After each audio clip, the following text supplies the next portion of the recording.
एक बहुत महत्वपूर्ण आयोजन की आपके सामने घोषणा की है, जिसमें उन्होंने कहा कि 23 मार्च को 10 करोड़ लोग एक साथ योग करेंगे। मुझे स्मरण आया, मैंने उल्लेख भी किया अभी ऊपर, सन 2000 के अंदर जापान के कोबे शहर में विश्व स्वास्थ्य संगठन के सबसे प्रतिष्ठित सेंटर पर दुनिया के 125 स्वास्थ्य से जुड़े हुए विशेषज्ञों ने मिलकर 21वीं शताब्दी के लिए health and welfare systems development के लिए जो पेपर पब्लिश किया, उसमें उन्होंने कहा कि 21वीं शताब्दी में जो सबसे ज़्यादा हेल्थ फॉर ऑल के गोल को अचीव करने के लिए हीलर ऊर्जा प्रतिपादित होगी, वो भारत के पतंजलि योग के माध्यम से होगी।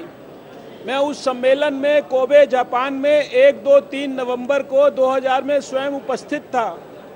उस समय मैं स्वामी जी के बारे में ज़्यादा जानता नहीं था, लेकिन मैंने पिछले 13 वर्षों में 14 वर्षों में जो उनके सारे कार्य को और विशेषकर जो उन्होंने सारे देश और दुनिया को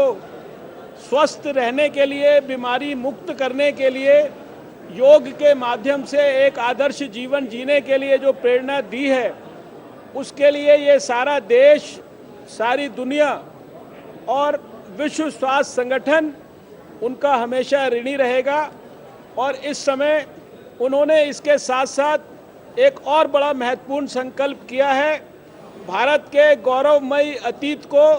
भारत की महान संस्कृति को, भारत की महान श्रेष्ठ परंपराओं को, जिनको ये देश विस्मृत कर चुका है, उसका स्मरण वो सारे देश को करा रहे हैं और सारे देश को एक योगी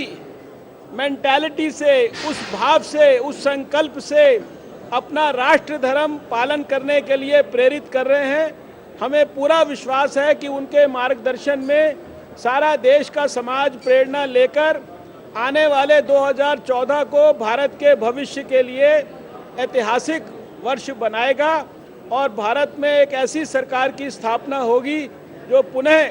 भारत को उनके आशीर्वाद से विश्व गुरु के स्थान पर प्रतिष्ठित करेगी, जहां भारत का भविष्य उसके गौरवमयी अतीत से भी ज़्यादा सुंदर और श्रेष्ठ होगा।